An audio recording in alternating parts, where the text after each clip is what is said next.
Hello and welcome to the Fabric Group. Today's topic is Eastern medicine.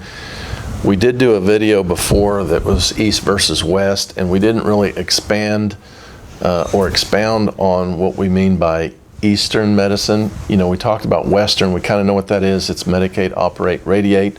The Western ideology, it's more of an ideology more than anything,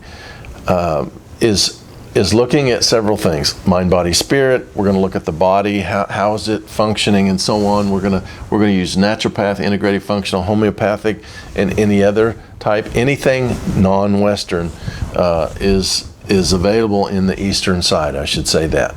And I am not any kind of a medical practitioner by any stretch of the imaginations. We're just trying to get you to think outside of the box a little bit. So an Eastern ideology is looking at, and this is not an exhaustive list by any stretch of the imagination, they're looking at foods, supplements, and in reality we know most of our disease comes from the food.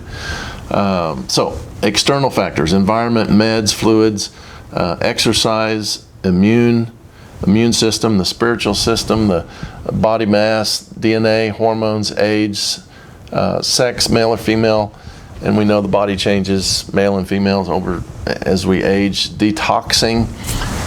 And you know, within all of that, there's hundreds of therapies available in an Eastern ideology that people can take advantage of. And to think that you're going to find one provider that's an expert in all of these and has all the therapies available in their facility, I think is a little bit naive.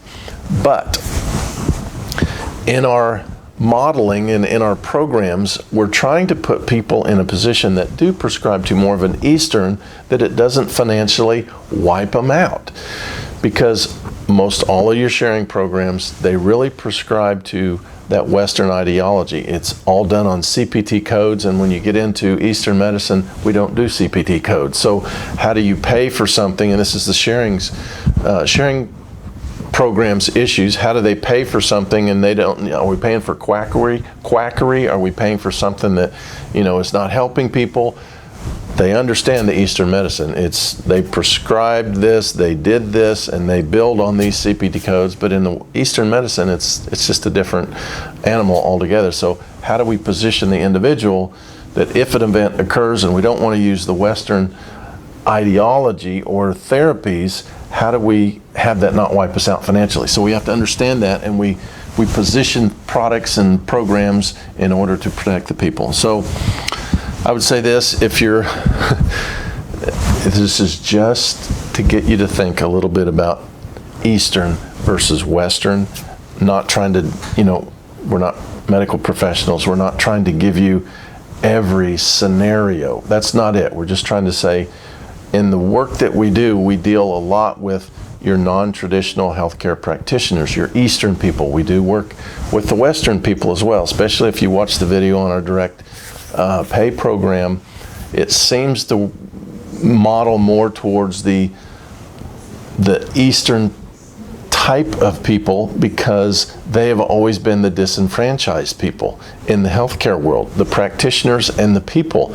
There's no way to get compensation from insurance to help offset some of these non-traditional or non-Western type of modalities and therapies. So that's what we've tried to put together, is some ways that we can benefit people that prescribe to more of an East or a Western. So with that being said, if you have any questions, reach out to us, and we'll see you on the next video.